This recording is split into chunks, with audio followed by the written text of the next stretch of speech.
Hey everyone, we're going to take a look at this Duracell Powersource. Now, Duracell was actually nice enough to send this out to me. I'm going to do the full detailed review and see if this thing's actually any good. I've watched pretty much every single YouTube video up until this point about this system, read all the reviews, and everybody seems to be raging about it, saying that it's amazing. But I kind of question that from seeing the specs. So let's go ahead and jump right into this on the full review of the Duracell Powersource.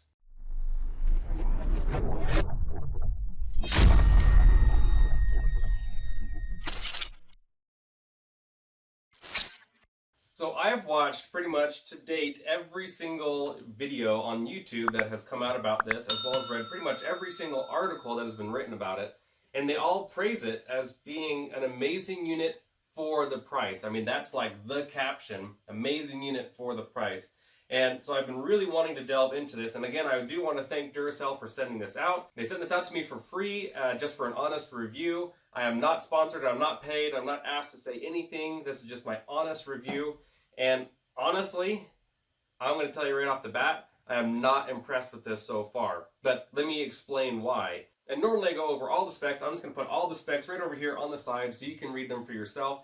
Also, if you go to my website, poweredportablesolar.com, I'll have a full write-up about this as well as a larger picture of those specs. So you'll want to click the link down below so you can get more of that info. And as well, since you're here, go ahead and click the like button, click the subscribe and bell, that way you get notified when I put out more content like this, because this content is really what's going to help you know if this solar generator is good or not. But moving on from that, this has about a 1440 watt inverter, 1440 watt modified sine wave inverter. Now in today's world, you want pure sine wave inverter. Basically, the differences are a pure sine wave, it's like a frequency that our equipment runs off of, electronic. And it's not that you really can't run certain things off of modified sine wave, it's just it doesn't run as efficiently. It can cause heating issues. There are reports of things actually breaking from using modified sine wave. So you do need to be wary of using modified sine wave, which is what this has. But basically, instead of something using 80 watt hours per hour, it's going to use maybe 100 watt hours or 120 watt hours per hour. It's going to be less efficient. So this means it's going to use more power than is necessary just to be able to run it, because that sine wave isn't very clean. So that's really the first offense. The second offense is the battery type. This does use a sealed lead acid battery. Now, maybe 5 years ago, or even maybe 6 years ago, when like the Goal Zero Yeti 1250 came out, that was an SLA type battery. Maybe this would have contended with it back then, but in today's world, lead acid batteries are pretty much useless. So this really has like a 1300 watt hour battery, but because you can only use 50% of it, it's actually a 660 watt hour rated battery. That's all you can use off of it, which is pretty small. So the second offense is that it uses an SLA or sealed lead acid battery. The third issue is here on the charging. It does have an Anderson power pole plug, which is great because that's a pretty common connector, and it's one that I really like, but it's a PWM charge controller. Now, in today's world, you want to be using MPPT, which is maximum power point tracking. Basically, with the same solar panel, an MPPT is going to make upwards of 20 to 40% more power than a PWM charge controller can make.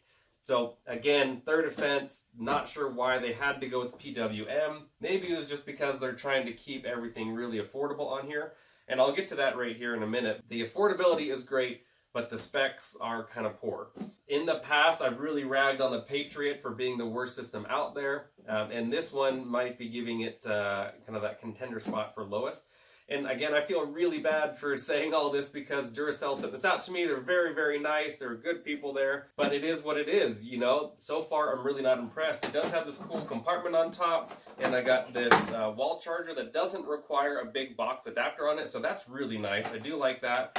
And it's also got this little like 1 foot connector here. Just allows you to plug right into the front and have a box plug out here. So it's not congesting the front of the AC outlet, so that is nice. That all being said, it's kind of hard to love. It weighs about 56 pounds, it's very, very heavy. It does have expandable batteries, so that is a really cool option. I've only ever seen this expanded with one lead acid battery. And because lead acid's really not pertinent anymore, I don't even keep any lead acid batteries on hand to expand on this to test it. So I won't be testing that feature in this video. It says right on here you got to keep this charged up every 3 months. It does not hold a charge for very long. But that being said, my Yeti 1500 doesn't hold a charge for very long. The Patriot doesn't hold a charge for very long. I charged both of these up just a couple of weeks ago, and my Yeti's already down to 90%, and this one's already down to about 90%. And so those are lithium NMC and lithium iron phosphate, and those are discharging as well, but those screens don't turn off. And so basically, it's always drawing power. This, you can turn off all the way and draining that battery. Let's go ahead and get right into the testing. I'm going to go ahead and plug about 1400 watts of the light bulb power. That way it's really stable. We'll see how long this will draw 1400 watts, because that's about how big the inverter is.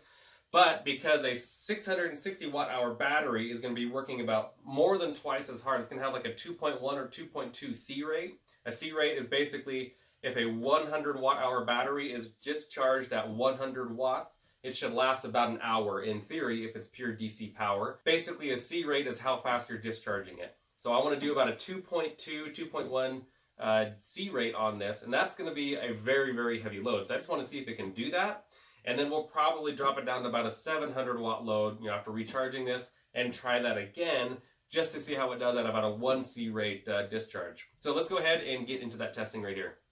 Okay, well, I've got everything hooked up here, and you can notice this screen not powering on. There is no power in any of these AC outlet. I tried clicking this, turn it off, turn it back on, runs the fans, beeps, plug this back in.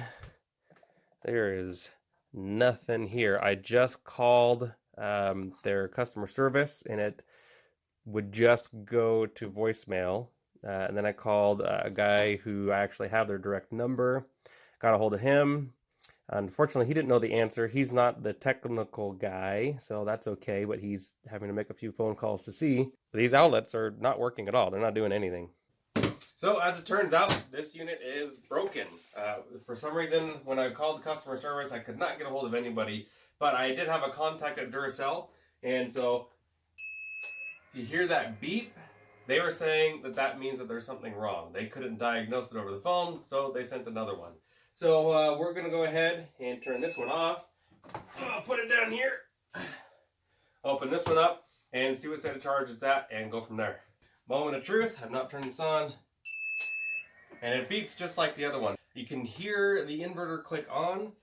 So, I don't know. It says it's at a full state of charge at 12.6 volts. Let's just go ahead and see if this will run something.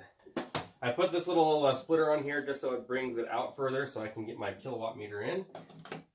And hey, we've got power. Okay, well, let's get the timer going because we're doing a draw already. This was fully charged, and so I'm going to ramp it up to about 1400 watts, and we'll see what it does at a full maximum inverter discharge. Okay, so you can see it says here we're pulling 1330, and here it says we're pulling 1440. We don't actually know how much power the inverter itself uses because it doesn't really display that. We've only been going for 1 minute. It dropped straight from 12.6 volts down to 10.7 volts. That's pretty normal, I guess, and so let's just see how long this goes. Okay, so the fans just kicked on, and it's saying low battery. It's running at 1480 according to this, but just below 1300, not even 3 minutes in. This has a really strong, like electric, not like electrical fire, but like plasticky smell. I'm sure that'll go away over time. I'm going to kick off one of the lights here just to see what happens. Bring that wattage down a little bit. But clearly this is just super depleted. I'm not sure how well it's actually going to work. We may just have to fully recharge it again, try this test again, and then see if it was truly at a full state of charge. Either way, I'm just going to let this run and finish out until it turns off. Okay, obviously that didn't last very long. Just under 6 minutes. I'm going to turn this off, turn that off, turn this on. Okay, so now it says we're back to 3/4 full battery. So let's go ahead and top this back off, and then we will see how well it works doing something like a 600 or 700 watt load, which is a little bit more adequate for this battery for discharging. Now at this stage, I always forget to have the camera running, and more than once I've plugged this in after doing a load and something has happened. So I'm going to plug this in for the first time. And we can see here where we've got power, we're not drawing anything. It's at 12.0 volts, so hardly discharged. Exhaust is actually in the front here, and it's just a little bit warm. Not really that warm at all. Okay, moment of truth. Let's see. Heard it click on. More clicking. And it says it's charging, so no fires. That's great. Woohoo! It can discharge for 5 minutes real hard and then keep charging. So I'll get this totally charged up and we'll go from there. So it would appear that 12.6 volts is not the max voltage here, because this thing is still going. It's been a couple of hours and it's now up to 13.6 volts. And it says that it's still charging. You can actually see the charging indicator here. When I unplug this, it says 13.4 volts, 100% full. This is why I hate these battery icons that show the battery percentage. It's because it doesn't actually tell you how full it really is, because at 12.6 volts it said it was completely full. So we'll just keep this on the charger, and we'll probably have to do the solar panel test tomorrow, because it's starting to get late in the day. But we'll get this fully charged, and then we'll run the light bulb test again at full load just to see what it can do. Okay, so last time it went for basically 6 minutes, but it was at 12.6 volts, and we're going to change that now because it's at 13.1 volts. We're going to see how long this will actually run. So I'm going to plug this in right here, and I'm going to unplug the charger. It was crazy because it got up to a higher voltage, but then came back down to 13.1 and said it was done charging. So kind of interesting, but let's get this going. We're doing the full load test at about 1400 watts or so, close as we can get to that. We're just pulling a little bit more than what it's rated to. There's a big discrepancy between these screens here. So I'm going to turn off one light bulb just to make sure we're not exceeding that 1440, which is the continuous rating.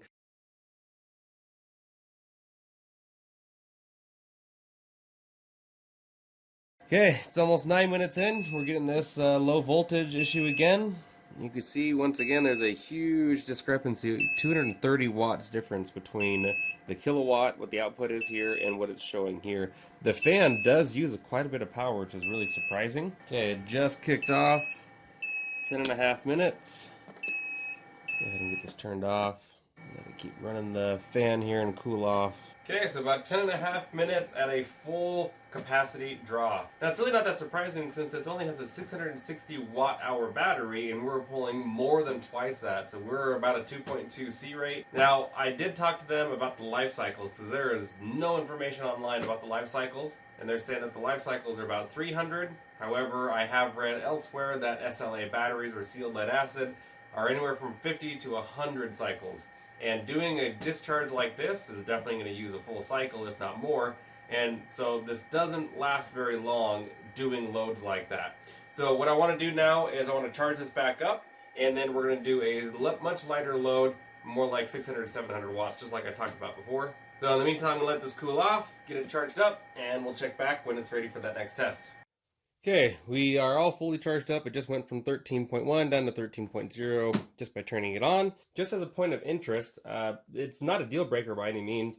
The power button turns on AC and DC power. Most solar generators out there have an option to do just DC or AC. This option is just both. And I honestly, that's 99% of the time, that's what I run. So not a deal breaker, just something to be aware of. And another point of interest, I did charge this up off of the wall charger last night, and I used the kilowatt meter to see how much power it was using. And basically this charges at about 90 watts. So it takes somewhere in the vicinity of about 6 hours to charge up from empty using the wall charger. So let's go ahead and get this started.